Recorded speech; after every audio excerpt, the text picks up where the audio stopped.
ተዋህዶ መሸሸጊያዬ ኦርቶዶክስ መጠለያዬ ሰላምሽ ከፍ ይበልልኝ እናቴ ሁሌም ኖሪልኝ ሰላምሽ ከፍ ይበልልኝ እናቴ ሁሌም ክልል የሚባለው ስም ቀርቶ በራስ አገዝ የሚመራ ከተማ ሲኖረን ነው።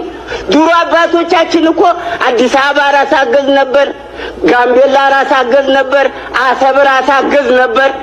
የራስህ ከተማ ማለት ነው። ራስ አገዝ ማለት ራሷን በራሷ የምታስተዳድር ማለት ነው።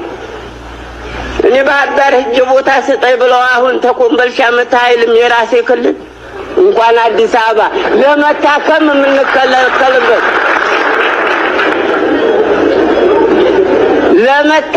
የምንከለከልበት ከተማ አንድ ይሁን። ጠባቅ ጠንካራ አመራሮች ያስፈልጉናል። ጎበዝ መሆን አለባችሁ። እናንተ በልታችሁ አታቁም፣ አይታችሁ አታቁም። አሁን ነው ያመጣዋችሁ። ጥሩ ስራ እየሰራችሁ ነው። ጠንካራ መሆን አለባችሁ። ይሄ ውሳኔ ካልተፈታ ዘላለም እንዴት ተጨቃጨቅን ነው የሚኖር።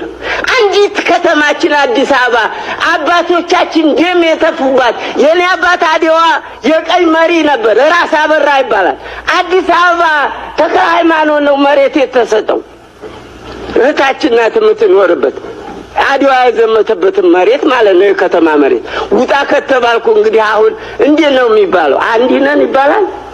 ይሄንን በራስ አገዝ ከተመራስ ማን ይከለክለኛል? ኦሮማራ ነገሮች ይፈታሉ። መቼ ነው? ስንሞት ነው እንደሚፈቱት። ድንበር ማካለሉ ይቅርልን። ወሎ ነው። የወሎ ክልል የት ነው? የአባቶቻችን ተብሎ ይመታ። የጎጃም ክልል የቱ ነው? ይሄ ይሁን በሉ። ንገሯቸው፣ አትፍሩ።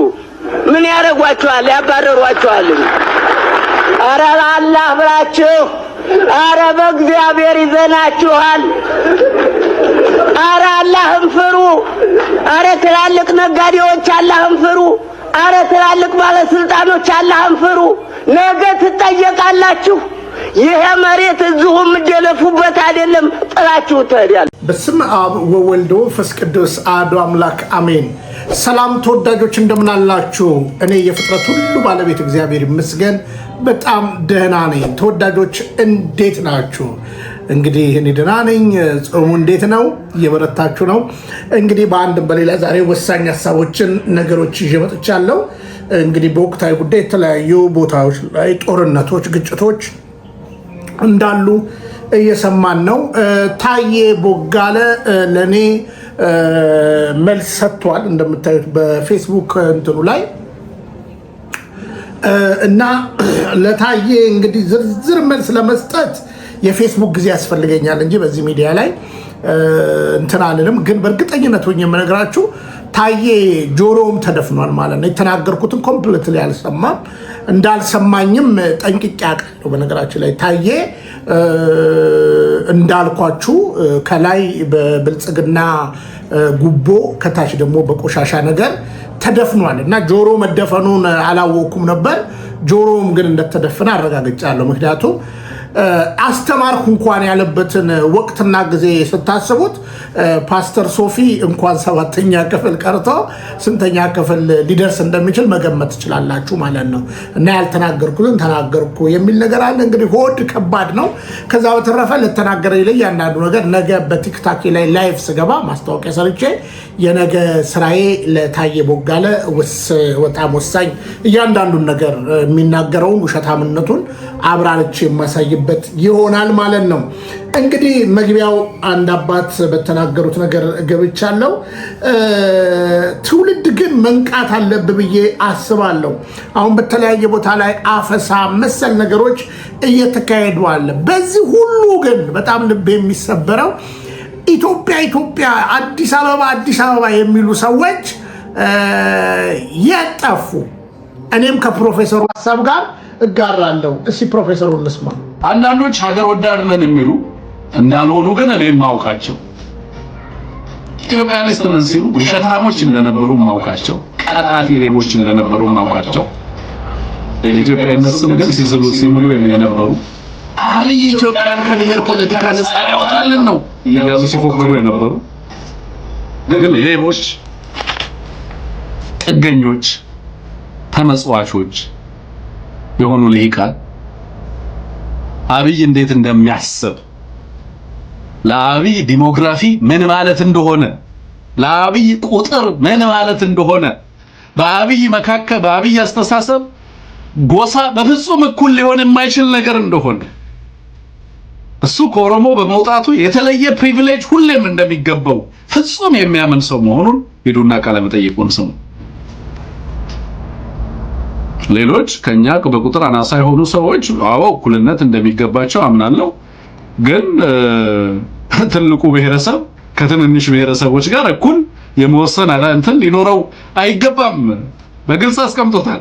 በጎሳ እየወሰነ እንደሚቀጥል የጎሳ ቁጥር በኢትዮጵያ ፖለቲካ ውስጥ ዋነኛ የዲሞክራሲ ስርዓት መገንቢያ ምህዳር አድርጎ እንደሚጠቀምበት በይፋ ጎሳዎችን በየቁጥራቸው መጠን የውሳኔ ሌቭል በኢትዮጵያ ፖለቲካ ውስጥ የሚኖራቸው ሚና በጎሳቸው የቁጥር መጠን መሆኑን፣ ልማትም በጎሳቸው የቁጥር መጠን መሆኑን፣ በሀገሪቱ ውስጥ ያላቸው ተጽዕኖ በጎሳቸው የቁጥር መጠን መሆኑን፣ ተቋማት ውስጥም ያላቸው ውክልና በጎሳቸው የቁጥር መጠን መሆኑን በግልጽ በፍጹም ልቡ እንደሚያምን ያም ለሱ ዴሞክራሲ እንደሆነ አብይ አህመድ በይፋ ተናግሯል። ዛሬ የስልጣን ድልድሉንና የድልድል መሰረቱን እንዴት እንደቀያየረው ሲያነሳ ከዛ በኋላ በጣም የሚያበሳጨው ነገር አድርጎ ያነሳው ኢህአዴግ የሚባለው ፓርቲ በነበረበት ሂደት ውስጥ ትግራይ ከሌሎቹ ኢትዮጵያውያን እኩል ውክልና በፓርቲ ውስጥ 9 ሜምበር ስራ አስፈጻሚ ውክልና ይዛ መገኘቷ ነበር ሲያንገበግበው የነበር። ፓርላማ ውስጥ ሲግኒፊካንት ናቸው።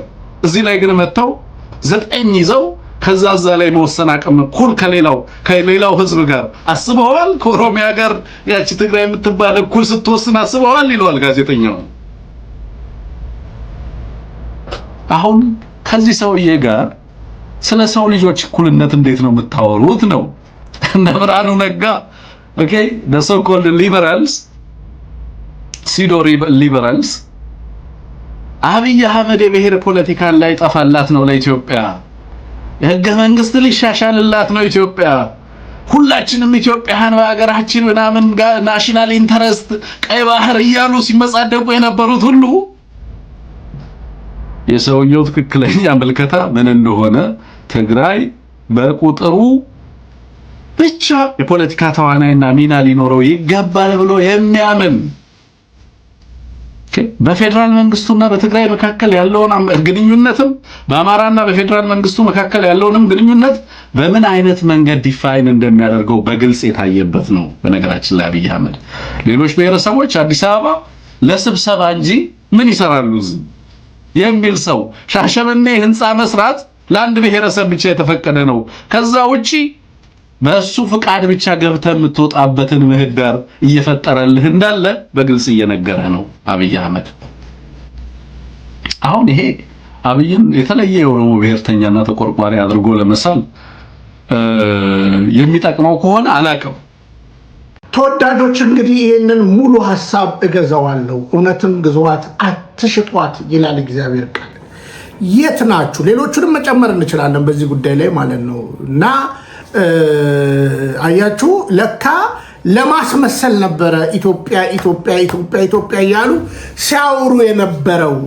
ጊዜ ሲመጣ የሚያስፈልጉበት ጊዜ ሲመጣ እንዲወጡና እንዲናገሩ የሚያስፈልግበት ጊዜ ሲመጣ ዝም ብለዋል።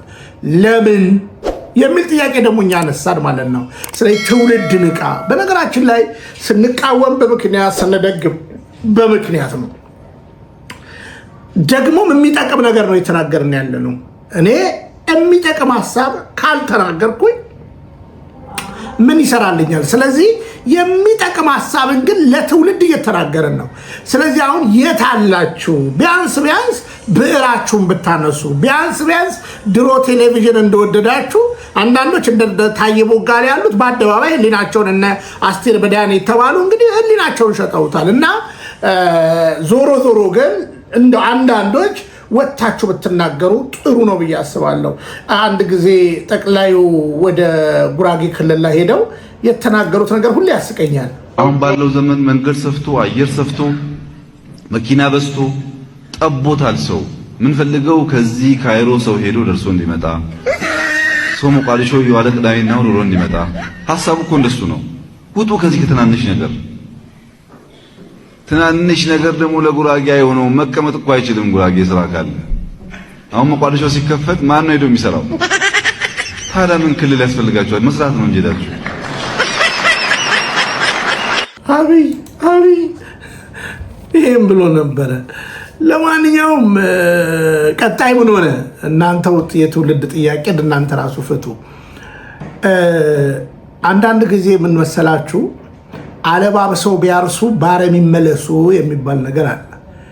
ነገሩ ገኖ ገፍቶ ብዙ ጉዳት አድርሶ ከመምጣቱ በፊት ሳይጎዳ ብዙ ጉዳት ሳያመጣ በአጭሩ መቅጨት ይቻል ነበር። የሚጠቅም ነገር ቅድም አባታችን እንዳሉት ማለት ነው። እና የሚጠቅማችሁን ነገር ተናግረናል። በትውልዱ መካከል እውነት ብለን ዘመናችንን መጨረስ በኢኮኖሚም ጉዳይ በኋላ በረጅም እመጣለበታለሁ። እነዛ ጀግኖች ከፈረንሳይ ያወሩትን እመጣበታለሁ፣ ሙሉን እለቅላችኋለሁ። እና ለእውነት መኖር ተወዳጆች፣ መንግስት እውነትን የሚናገር ሰው አይወድም። እኔ ባለፈው ወንድማችን ተክለ ሃይማኖት ታሰረ። ከመታሰሩ በፊት ታሰረ ብዬ የሰራሁት እኔ ነኝ። በነገራችን ላይ ግን ብዙዎቻችሁ አላመናችሁም ነበረ። ለምን የሚባል እሱም ትናንትና መግለጫው ላይ አሁን ትሰሙታላችሁ። በሌላ ክስ ላይ ነው የተደረበብኝ አለ። ስለዚህ ያኔ አበባየው ደውሎ ሲነግረኝ ለኔ ታሰረ እየፈለጉት ነው፣ እኔ ግን በጎኔ ይቅርታ ጠየቅኩኝ አለ። አሁን ይሄን ልጅ ግን በመጀመሪያ አምባሳደሩ ሲናገሩ አላሰሩትም። አዋና የሚባል አሁን ታበርሲሳ የሚባል ወንድም ሲናገር አላሰሩትም። እሱ ሚዲያ ላይ አርቲስቶቹ መጥተው ሲናገሩ ግን አሰሩት። ድራቢ አድርገው ቀድመው ግን ያሰሩት በመከላከያ ልብሱ ነው። የመከላከያ ልብሱንም በተመለከተ ሊያሸልመው ነበር የሚገባው። ለምን ኦልሬዲ ተው ያለ እንደዚህ አይነት ነውረኛ ሰውን እየተናገረ ነው ያለው። እንደ ሰብአዊ መብት ደግሞ ካሰባችሁት የአካል እክል ያለበትን ሰው በዚህ ያክል እንደዛ መጫን የለበትም ነበር። አቶ አበባየው ደሜ ማለት ነው ራሱን ጅጅግሳ የሚለው እና በዛ ነው የታሰረው ብዬ ስናገር ነበረ። ብዙዎቻችሁ ግን ነው ምናምን አላሰሩትም። እንግዲህ ራሱ አበባየው ደውሎ ነው የነገረኝ ታሰረ፣ እኔ ግን በጎኔ እጄ ይቅርታ ጠየቅኩኝ አለ። ይሄው ትላንትና በእንዲህ ሁኔታ ተናገረ ወንድማችን። በሌላ ክስ ላይ ደረበው ነው ያዙኝ አለ። ድርብ ነው ይሄኛው፣ በሌላ ተከስሼ ነበር አለ። በጣም አሪፍ ውሳኔው ይሄው ይዋለው ውሳኔ ግልባጩ የፊት ለፊት ገጹ ለኔ በግልባጭ የመጣ ነው። የፌዴራል ከፍተኛ ፍርድ ቤት ልደታ ወንጀል ምድብ ችሎት የወንጀል መዝገብ ቁጥር 366063 ነው። ይሄ እነ ሰራዊት እንትን ያሉበት ኬዝ ነው። በዚህ የወንጀል መዝገብ ቁጥሩ ይሄ ነው። ቀን 12/12/2018 ዛሬ የመጣበት ነው። ለተክለ ሃይማኖት አዳነ አዲስ አበባ ባሉበት ተብሎ ነው የተጻፈው። በከሳሽ የፌዴራል አቃቢ ሕግና በተከሳሽ እነ ሰራዊት ፍቅሬ መካከል ስላለው የኮምፒውተር ወንጀል ጉዳይ ፍርድ ቤቱ በ01/12/2018 ነሐሴ ማለት ነው በዋለው ችሎት የሰጠውን ብያኔ ከ10 ሸኚ ጋር አባሪ መላካችንን እንገልጻለን ይላል። ሰላማዊት መክበብ ማለደ የፌዴራል ከፍተኛ ፍርድ ቤት ሬጅስትራር። በዚህ ነው የተላከልኝ። ግን ረጅም ስለሆነ ዋና ወደ ትዕዛዙ ልምጣና ፍርድ ቤቱ የወሰነውን ላንብብልሽ። አቃቤ ሕግ በወንጀል ሕግ አንቀጽ 457 መሰረት መዝገቡ ጥፋተኛ ተብለው የቅጣት ውሳኔ ይጣልበት ያሉትን በተመለከተ ክሳችን 457 አንቀጽ ተጠቅሶ ችሎትን የችሎት ውሳኔ አሰጣጥን ያዛባል፣ ችሎትን መዳፈር ነው የአቃቤ ሕግ ክስ። ያን እነ ሰራዊትን እኛን ማቅረባችንን አቃቤ ሕግ የከሰሰን ችሎት ተዳፍረዋል ብሎ ነው። ለዛ ነው አቃቤ ሕግ ትንታኔውን ሰጥቶ ማን ነው ፍርድ ቤቱ ትንታኔውን ሰጥቶ በአቃቤ ሕግ አንቀጽ 457 መሰረት መዝገቡ ጥፋተኛ ተብለው የቅጣት ውሳኔ ይጣልበት ያሉትን በተመለከተ በመደበኛው ምርመራ ተጣርቶ በፍርድ ቤት የመከላከል መብታቸው ተጠብቆ ውሳኔ የሚሰጥበት እንጂ እንዲሁ አቤቱታ ስለቀረበ ወይም ደግሞ ፍርድ ቤቱ ጥሰቱን ስላየ እርምጃ እንድንወስድ የሚደረግ አይደለም። ስለዚህ አቃቤ ሕግ በዚህ በኩል ያቀረበውን ዳኝነት አልተቀበለውም ይላል። በሌላ በኩል ዋስትና መብታቸው ተነፍገው ማረሚያ ቤት እንዲቆዩ በማለት የቀረበውን በተመለከተ በሕገ መንግስትና በዓለም አቀፍ ሕጎች የተጠበቀውን መሰረታዊ መብት በጥቃቅን ጥሰቶች መከልከሉ አግባብነት ያለው አይደለም። ችሎቱ ነው ይሄን የሚለው። ንግግሩ ይቅርታ ተጠይቆ ከማህበራዊ ሚዲያ ላይ እንዲወርድ በማለት የቀረበውን በተመለከተ ተከሳሾች ሚዲያው በእኛ የሚተዳደር አይደለም በማለት አቅርበዋል። የሚዲያው ባለቤት አቶ ተክለ ሃይማኖት አዳነም ያስተላለፍኩት ንግግር ምንም ስህተት የለበትም በማለት የተከራከረ ቢሆንም የተሰራው ፕሮግራም በፍርድ ሂደት ባለ ጉዳይ ላይ በመሆኑ አግባብነት ያለው አይደለም፣ ከሚዲያ ነጻነትና ሐሳብን በነጻነት የመግለጽ ውስጥ የሚካተትም አይደለም። በመሆኑም የተላለፈው ይዘት የሀገሪቱን ሕገ መንግስት፣ ዓለም አቀፍ ሕጎችንና የበታች ሕጎችን የተከተለ ባለመሆኑ ከሚዲያው ላይ እንዲወርድ ብለናል።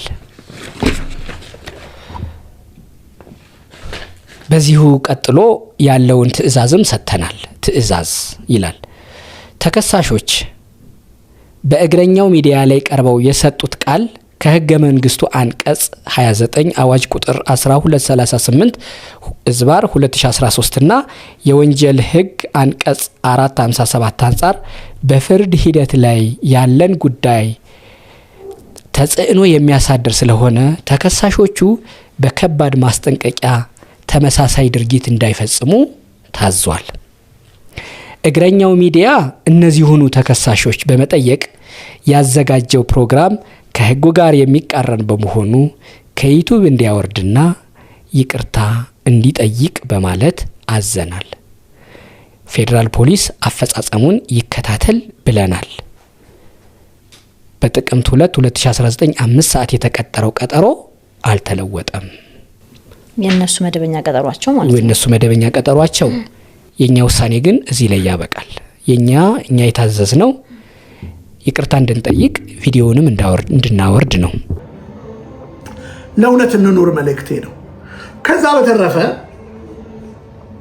እንግዲህ አፈሳ በተለያየ ቦታ ላይ አለ የሚባል ነገር እየተሰማ ነው። ደሬም ዘግቦታል ይህን ጉዳይ። ያ ብቻ አይደለም። አልታፈስም ያለ ወጣትን በጅማ ተገሎ እንዲያይነብጥብጥም ተፈጥሯል። የተገደለ ወጣት ነው። አስከሬኑን ይዘው እየሄዱ ነው። በጅማ ዞን ሊሙ ወረዳ ነው። ሊሙ ወረዳ ውስጥ ነው። በግድ አስከሬኑን ይዘው የሚሄዱት ውትድርና አልሄድም ያለውን ወጣት ሚሊሻዎች ደብድበው ገድለውት ማለት ነው። ዛሬ ማለዳ ላይ እና ኦሮሚያ ላይ ይገርማል። በጣም ብዙ ወጣቶችን ነው እየገደሉ ያሉት። የሚገርም ነገር ነው። ለዚህ ነው አብይ ያገዛዝ የኦሮሞ ሕዝብ ራሱ ያሰቃየ አገዛዝ ነው። እንትን ከኛ የሚሉት ለኦሮሞ ሕዝብ አስበው አይደለም፣ ማስተዳደር ነው ያልቻሉት። የኦሮሞ ሕዝብ እያለቀሰ ነው ምንድነው? ዝም ብሎ ለማጋነን አይደለም። አትፈሱም፣ አትገዱም፣ ኑሮ ከበደኝ ነው። ይህንን ለማድበስበስ ሌላ የፖለቲካ ጨዋታ ነው እየተጫወቱ ያሉ። ለዚህ ነው እነዚህ ቄልም እንደዛ ይተናገሩታል። እኔ እንደ አንድ ኢትዮጵያዊ አሁን አብይ በናዝሬትም በደብረ ዘይትም ሌላም ቦታ ላይ አፈሳው እንደጦፈ እየተነገረ ነው። ለምን ቢባል ያው ለመዋጋት ማለት ነው። ከዚህ ሁሉ ግን ቢቀርና ጦርነቱን ለአንድና ለመጨረሻ ማቆሙ መፍትሄ አይሆንም ወይ ብለን ሀሳብ ብናቀርብ አይሆንም። ምክንያቱም በእንደዚህ አይነት በጦርነት ውስጥ ዘመን መፍጀት ነው ዋናው ሀሳብ። በዚህ አስቸጋሪ ጦርነት ላይ የመኖር ህልውናን ማረጋገጫ ነው ጦርነቱ። ያለዛ ግን ጦርነቱ ቆሞ ውይይትና ነገሮች ቢፈጠሩ አንደኛ ለውይይት የሚጋበዘውን ሰው ማን እንደሆነ እየታየ ነው። ስለዚህ ግራ የገባው ነገር ግራ የሚያጋባውን ነገር እየሰራ ነው ለራሱም ለትውልዱ ብለን ነው የምንናገረው። ስለዚህ አሁን አፈሳ ከዛ በኋላ አልታፈስም ያለው ይገደላል። እንደዚህ አይነት ነገሮች እየተደረጉ አለ። ምን እንጠቀማለን? ከጦርነት ከልቂት በቀር ምን እንጠቀማለን? አይሰለቸንም? 50 ዓመት ሙሉ በጦርነት እየተሰቃየን ያለ ነው። ኢኮኖሚውማ ላሸቀን ብዙ ነገሮችን አወጣን፣ ብዙ ነገሮችን አወራን። ግን ብዙዎቻችሁ ቆም ብላችሁ አላሰባችሁም። ዛሬ በግልጽ ብልጽግና ከውርስ እንኳን ታክስ ቀበላለሁ አለ። ከብዙ ነገር ነገ ከቀብር ላይም ይቀጥላል ከመሰል ነገሮች። ለማንኛውም የነገሬ ማብቂያ በብዙ ፈተናና በብዙ ወጀብ የሚያገለግለው ይህ ሚዲያን እንስማና ነገራችንን ጨርስ። በቅጣትና ግብር አለንጋ መገረፍ ከጀመረ በበላበትና በጠጣበት በዋለበትና ባደረበት ብቻ ሳይሆን ገና ወደፊት በሚበላውና በሚጠጣውም ላይ ከወዲሁ ግብር እየከፈለ ነው።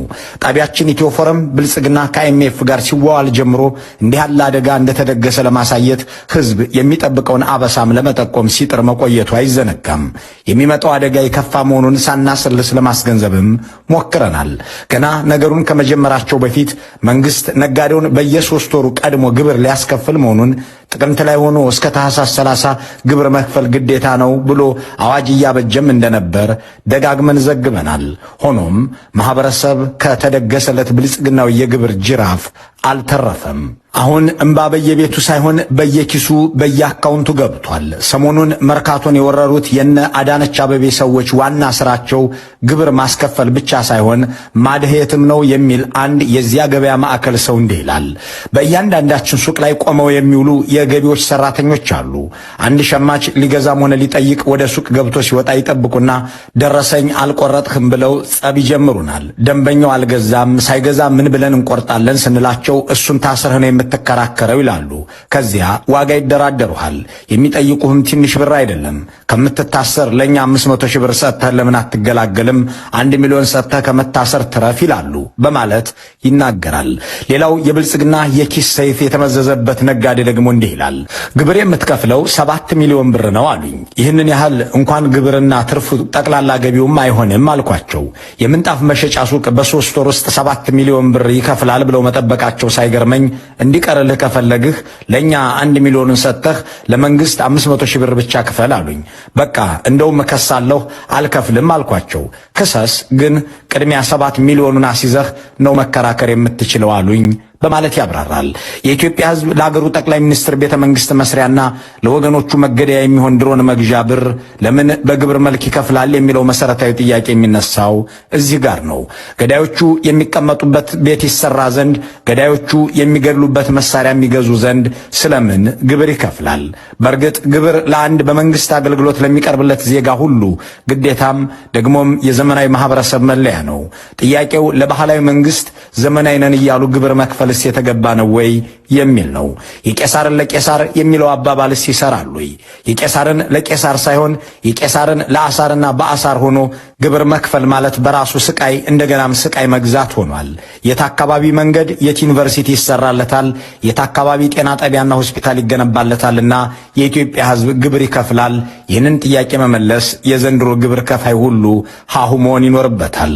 ነጋዴው ምን ያድርግ የሚለውን በሰፊው ከመመልከታችን በፊት የኬንያውያንን ተሞክሮ ጣል አድርገን እንለፍ። ከኢትዮጵያ በስተደቡብ ከ2 ሰዓት በረራ በኋላ ናይሮቢ ከተማ ላይ አይኤምኤፍ ለመንግስት ገንዘብ ሰጠና ህዝብ ግብር ይጨመርበት አለ። አምና ፕሬዚዳንት ሩቶም ያንኑ አደረጉ። በዚህ ጊዜ የኬንያ ሚድል ክላስ ወይም ነጋዴዎች አሰቡ። የሀገሪቱ መገናኛ ብዙሃን ስለ ግብር አዋጁ ኢተገቢነት እንዲዘግቡ ደጋግመው እንዲያስተጋቡ ኢንቨስት አደረጉባቸው። የሀገሪቱን ወጣቶች ይህንን ተቃውሞ ሰልፍ እንዲወጡ በተከታታይ እንዲያምፁ ስፖንሰር አደረጓቸው። በህቡና በይፋ የተሰራው ስራ ፕሬዚዳንት ሩቶን አንበረከከ። ያወጡትን አዋጅ ሽረው አልበቃቸውም። ያዋቀሩትንም ካቢኔ በተኑ። ህዝብ አሸነፈ። እሳቸውም ተናገሩ። ህዝቤን በጽሞና አዳምጬዋለሁ። የኬንያ ህዝብ አሸንፎኛል። የፋይናንስ አዋጁ ላይ አልፈርምም አሉ። and listening keenly to the people of Kenya who have said loudly that they want nothing to do with this Finance Bill 2024, I concede, and therefore I will not sign the 2024 Finance Bill. የኬንያ ነጋዴዎች ለአይኤምኤፍ ትዕዛዛት አንገዛም ብለው የሀገራቸውን ወጣቶችና ገንዘብ አሰማርተው እነሱም ወጥተው ፕሬዚዳንት ሩቶ ያወጡትን አዋጅ እንዲሽሩ ካደረጉ በኋላ ይህ ከፕሬዚዳንቱ ኋላ የተደረደረው የአገሪቱ ባለስልጣን ሁሉ ተጠራርጎ እንዲባረር አድርገዋል። የኢትዮጵያ ነጋዴዎች በየቤቱና በየሱቁ በየመጋዘኑና በየገቢዎች ቢሮ በእንባ ሲራጩና ሲበሳጩ ከሚሉ እንደ ኬንያውያን የማድረግ አማራጭ እጃቸው ላይ አለ የሚለውንና ተያያዥ መላ በሌሎች ጥንቅሮቻችን እንመለስበታለን። ህዝብ በማይሰማባት ሰባተኛም ንጉሥ ነኝ የሚሉ መሪና ገዢዎች ባሉባት ኢትዮጵያ ውስጥ ግብርና ጉቦ አብረው የሚከወኑ ብልጽግናዊ ተግባራት ናቸው። በዚህች ሀገር መክሰርም ግብር ያስከፍላል። እንዴት የሚለውን ለመረዳት ስሟን መሰረት ብለን የቀየርንላትን ባለታሪክ እንመልከት። መሰረት የአዲስ አበባ ነዋሪና ነጋዴ ነበረች። ከወራት በፊት ለጣቢያችን ስትናገር እንዲህ አለች። የንግድ ፍቃድ አውጥተን ከወንድሜ ጋር ወደ ሥራ ከገባን ቆየት ብለናል። የንግድ ሥራችን ወደ ክልል የሚያስወጣንና የሚያመላልሰን ነበር። ባለፈው 2 ዓመት ግን ጦርነቱም ሲባባስ መውጣት አልቻልንም። የንግድ ሥራችንም እየተቀዛቀዘ ሄደ። ይባስ ብሎ ከባለፈው መስከረም ጀምሮ ኪሳራ እያስመዘገብን ከረምን። ይህንንም ለገቢዎች ሪፖርት ስናደርግ ነበር። ነገሩ እየባሰ ሲሄድ ከጥር ወር ወዲህ ሥራውን ሙሉ በሙሉ አቆም ነው። ይህንንም ለገቢዎች አሳውቀን ንግድ ፍቃድ ለመመለስ ንግድ ቢሮ ሄድን። የንግድ ቢሮ ፍቃድ አንመልስም አሉኝ። ያመጡትን ያምጡ ብዬ ተቀመጡ። ባለፈው ሐምሌ ወር ላይ በአንዱ ቀን ግብር ክፈሉ የሚል የቴክስት መልእክት ደረሰኝና ሄዱ። ስንሄድ ግን አይቼው የማላውቅ ገንዘብ ጠሩና ግብር ክፈይ አሉኝ።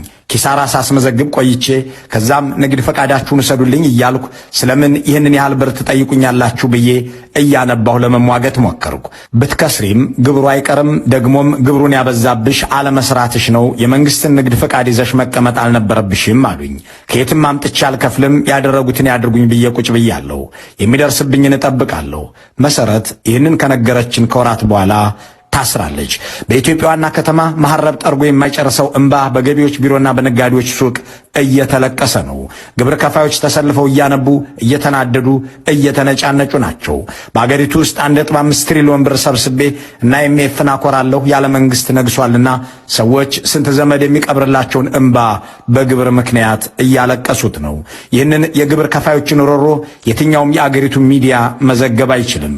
ይህንን ብሶት መዘገብ በጥብቅ የተከለከለ ኔጌቲቭ ኢነርጂን ማሰራጨት ነው ተብሎ መመሪያ ተላልፏልና ይህ ጉዳይ ሽፋን እንዳይሰጠው የጠቅላይ ሚኒስትሩ ቢሮ፣ የደህንነት መስሪያ ቤቱና ፌዴራል ፖሊስ በጥብቅ ይከታተላሉ።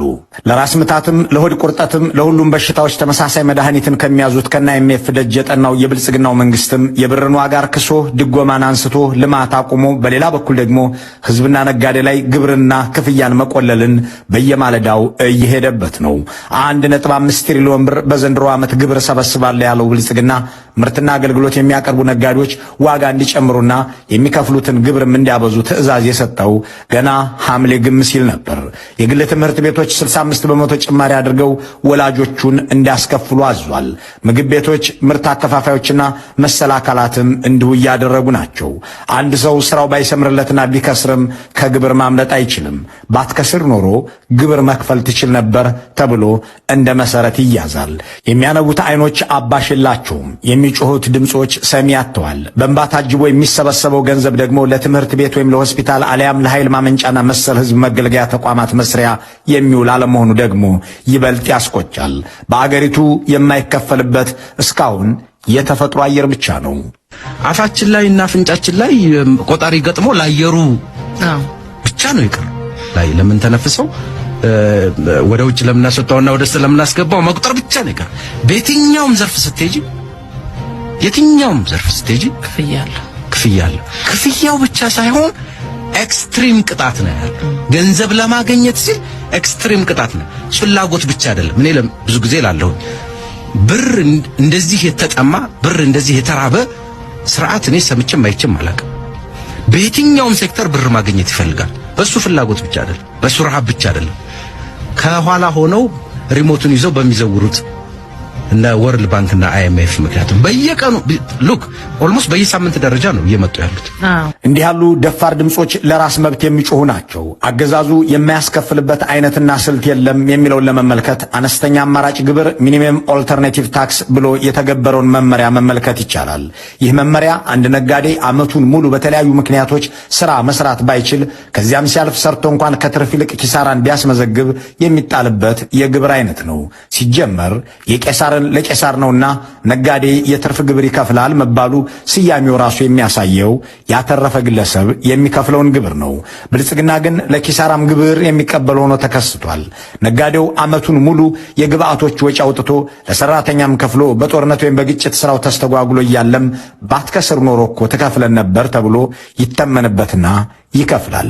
መልከጥፉን በስም ይደግፉ እንዲሉ ይህንን አነስተኛ አማራጭ ግብር ወይም ሚኒመም ኦልተርኔቲቭ ታክስ የሚል ስም አውጥተውለታል። በብልጽግና ዓለም አነስተኛ ስንት ነው የሚለው ባይታወቅም ባለታሪካችን መሰረት እንደገጠማት ያለና ቆጥራው የማታውቅን የብር መጠን የሚያህል እንዲሁም የሚልክ ነው። እንደሱ ያሉ በርካቶች የሚከፍሉትም ይህንኑ የታክስ አይነት ነው። ሀገሪቱ ያለችበት ሁኔታ ነግዶ ከማትረፍ ይልቅ ለመክሰር የሚቀርብ እንግዲህ ተወዳጆች ይህ ከመሰረቱ የተወጠነ የማይጠቅም የማይበጅ ነገርን አያሌ ቅረስ እናወራላችሁ ነበር። ይልቁን ዋቢ እያደረገን ይህንን ሚዲያም እኛም ደግሞ ከምናውቀው እውነት እየነገርናችኋለን። ኢትዮጵያ ቁልቁል ውስጥ ነች ያለችው። ከላይ አርቲፊሻል መብራት ግን ከታች ቁልቁል ውስጥ ብታምኑ ባታምኑ ይሄ ነው። ከዛ በተረፈ ጥቂት ሰዎች ነገ በልጥገው የሚዝናኑባት ሌላው ግን በድህነት የሚሞትበትና የሚሰደድበትን አገር ለማቆየት የሚደረግ ሩጫ ነው። ንቁ የምንለው በምክንያት ነው። ታላቂቷ ኦሮሚያ በኢንዱስትሪና በሆነ ነገር በቅራቅንቦ የበለጸገች ሀገር ይኖራቸው ይሆን? እንግዲህ ለሁሉም ጊዜ ያለው እንላለን። ኢትዮጵያዊነት መኩሪያችን፣ ኢትዮጵያዊነት መለያችን፣ ኢትዮጵያዊነት አንድነታችን፣ ኢትዮጵያዊነት በህብረ ብሔራዊ ቀለም የመዋቢያችንና የመታያችን ታላቅ ትሩፋት። ስለ ኢትዮጵያነት ጋር ለኢትዮጵያ ንቁም መልእክቴ ነው። የታዬ ቦጋለን ጉዳይ ነገ በቲክታክ ስገባ ሁላችሁ ተከታተሉ። 1 2 3 እያልኩኝ ባነሳው ፖይንት ላይ ከነ ማስረጃ እመጣለሁ። ደግሞ ተደፈረ ብዬ ስናገር ምንም የማልሳቀቅበትንም መረጃ ላቀርብ እችላለሁ። አንቺው ታመጪው አንቺው ታሮጪው እንግዲህ ቻለው መልእክቴ ነው። ከዛ በተረፈ እኔ ኦርቶዶክስ ተዋህዶን ለቅራቅንቦ አልተከተልኩኝም። እኔ ስለ እውነት እኖራለሁ። እውነትን አውርቼ ዘመን መጨረስ የምፈልግ አንድ ኩሩ ኦርቶዶክሳዊ ኩሩ ኢትዮጵያዊ ነኝ። ህሊናን ለቅራቅንቦ የማለወጥ ታሪኬን ካላወቅ ቀርበ ጠይቀኝ። የዋሸውን ቅጥፈት ሁሉ እመጣበታለሁ። ቻለው መልእክቴ ነው።